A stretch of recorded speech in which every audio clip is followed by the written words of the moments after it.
students, I am Manjula from Sarvitkari Vidya Mandir Malerkotla. Today my topic is ledger, the practical of ledger कि laser में transactions को कैसे post करते हैं, क्योंकि हमने ट्रांजैक्शंस को रिकॉर्ड किया जर्नल में, that is called book of original entry. उसके बाद हमने उन ट्रांजैक्शंस को ट्रांसफर किया लेजर में, क्योंकि अगर हमें अलग अलग अकाउंट के बैलेंसेस पता करने हैं तो हमें लेजर बनाना पड़ेगा, और लेजर में ट्रांसफर करने को बोलते हैं पोस्टिंग। तो हम लेजर में पोस्ट कैसे करते हैं, तो ये लेजर का फॉर्मेट है, left side right side, this is debit side credit side. उसके बाद हम टोटल करेंगे दोनों साइड का, दैट इज कॉल्ड कास्टिंग। जोन सी साइड ज्यादा होगी दूसरी साइड में हम बैलेंस लिख देंगे। सपोज क्रेडिट साइड ज्यादा है तो हम यहाँ पे लिखेंगे टू बैलेंस सीडी, और अगर डेबिट साइड ज्यादा है तो हम क्रेडिट में लिखेंगे by balance CD. This is called balancing. ना posting of simple journal entry, एक सिंपल जर्नल एंट्री को हम कैसे पोस्ट करते हैं।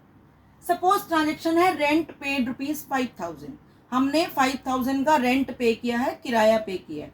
तो journal as you know that is rent account debit to cash account.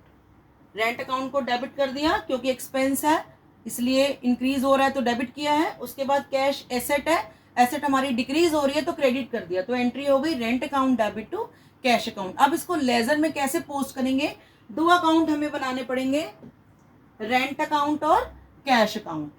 अब देखो rent account debit to cash account, rent account debit it means हम डेबिट साइड में आएंगे और क्रेडिट वाला नेम लिखेंगे। जो अकाउंट हम बना रहे हैं वो नेम कभी नहीं लिखा जाता, उसके साथ वाला नेम जो अकाउंट है वो हम लिखेंगे। मैं फिर से रिपीट कर रही हूँ, rent account debit to cash account, rent account debit, debit side में आ जाएंगे। दूसरा नेम क्या था अकाउंट का, कैश अकाउंट, तो डेबिट साइड में हमेशा टू लिखा जाता है तो हमने लिखा टू कैश अकाउंट 5000। अब हम बना रहे हैं कैश अकाउंट, तो उस जर्नल एंट्री में rent account debit to cash account में कैश अकाउंट क्रेडिट था तो हम क्रेडिट साइड में आ गए। तो अब कैश अकाउंट में हम कभी भी कैश अकाउंट नहीं लिखेंगे, उसके साथ दूसरा अकाउंट कौन सा जुड़ा हुआ था, रेंट अकाउंट। मैं फिर से रिपीट कर रही हूँ, rent account debit to cash account, rent account debit मैंने लिखा टू कैश अकाउंट, यहाँ पे 5000। अब उस एंट्री में कैश अकाउंट क्या था, क्रेडिट था, तो मैं क्रेडिट साइड में आ गई। और दूसरा नेम क्या था, रेंट, तो मैंने लिखा बाय रेंट अकाउंट, क्योंकि क्रेडिट में हम बाय वर्ड यूज करते हैं, बाय रेंट अकाउंट ₹5000। एक अमाउंट आपकी डेबिट में आ गई, एक क्रेडिट में आ गई, क्योंकि डबल एंट्री सिस्टम है इसलिए जितनी अमाउंट आपकी डेबिट में होगी उतनी ही क्रेडिट में होगी। Posting of compound journal entry, compound journal entry को कैसे पोस्ट करते हैं लेजर में। जैसे फॉर एग्जांपल है, cash received ₹9500 from Mohan in full settlement against the dues of ₹10,000। Mohan से 9500 रिसीव हुए हैं और सेटलमेंट कर ली गई, जबकि हमने पैसे उससे कितने लेने थे, 10,000। 9500 रुपये हमें मिले हैं और लेने कितने थे, 10,000। तो अगर इसकी जर्नल की जाए तो कैश कितना रिसीव हुआ है, 9500, एसेट है इंक्रीज हो गई, डेबिट करेंगे, सो कैश अकाउंट डेबिट 9500। अब हमने इससे लेने कितने थे, 10,000, टू मोहन कितना हुआ, 10,000। अब 10,000 वाले से हमें 9500 मिले हैं, तो जो 500 का बैलेंस है वो कौन सा अकाउंट क्रिएट हो गया, डिस्काउंट अलाउड अकाउंट, क्योंकि हमने उसको डिस्काउंट दे दिया 10,000 के बदले में, we have accepted 9500, it means 500 balance क्या है, डिस्काउंट अलाउड। तो एक तरह से लॉस है बिजनेस के लिए, और लॉसेस को हम क्या करते हैं, डेबिट करते हैं, तो इसलिए डिस्काउंट अलाउड क्या हो गया, डेबिट। फिर से देख लो, cash account debit 9500, discount allowed account debit 500 to Mohan 10,000। This is called compound entry. अब यहाँ पर हमारे पास 3 अकाउंट मेंटेन होंगे, cash account, discount allowed account और टू मोहन अकाउंट। देखो cash account debit, debit side में आ जाए।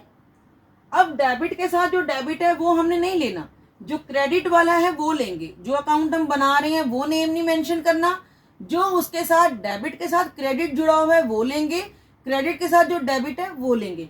अब यहाँ पे कैश अकाउंट डेबिट था तो मैंने डेबिट साइड में लिखा, लेकिन मैं ये नहीं लिखूंगी डिस्काउंट अलाउड, क्योंकि ये भी डेबिट है, मुझे कौन सा लिखना है, क्रेडिट वाला। तो cash account debit, debit side में आ जाए to Mohan, we can write to Mohan's account also और टू मोहन। अब अमाउंट कौन सी लिखेंगे, उसके सामने वाली 9500। कैश अकाउंट डेबिट था तो मैंने डेबिट साइड में इसको लिखा है, लेकिन मैं डेबिट वाला नेम नहीं लिखूंगी, कौन सा लिखूंगी, क्रेडिट वाला। तो मैंने लिखा है टू मोहन 9500, ठीक है। अब है डिस्काउंट अलाउड डेबिट 500, तो डिस्काउंट अलाउड अकाउंट में फिर से डिस्काउंट अलाउड अकाउंट डेबिट, तो हम डेबिट साइड में आ जाएंगे। फिर क्रेडिट क्या है उसके साथ, मोहन, तो टू मोहन, और अमाउंट कितनी थी उसके सामने 500। फिर से देख लो, कैश अकाउंट डेबिट, तो डेबिट साइड में मैंने लिखा टू मोहन 9500। फिर डिस्काउंट अलाउड अकाउंट भी डेबिट था, तो डिस्काउंट अलाउड अकाउंट में भी डेबिट साइड में लिखा क्या, टू मोहन ₹500। अब मोहन अकाउंट, अब उस एंट्री में cash account debit 9500, discount allowed account debit 500, to Mohan 10,000। अब इस जर्नल एंट्री में मोहन का अकाउंट क्या है, क्रेडिट है, तो हम क्रेडिट साइड में जाएंगे। अब क्रेडिट के साथ आपके दो अकाउंट डेबिट हो रहे हैं, तो हमें दोनों अकाउंट ही शो करने पड़ेंगे। यहाँ पे मोहन अकाउंट क्रेडिट था, इसलिए हम क्रेडिट साइड में जाएंगे। उसके साथ आपके दो अकाउंट डेबिट हो रहे हैं, कैश अकाउंट और डिस्काउंट अलाउड, तो मैं यहाँ पे लिखूंगी बाय कैश अकाउंट, उसकी अमाउंट थी 9500 और डिस्काउंट अलाउड उसकी अमाउंट थी 500।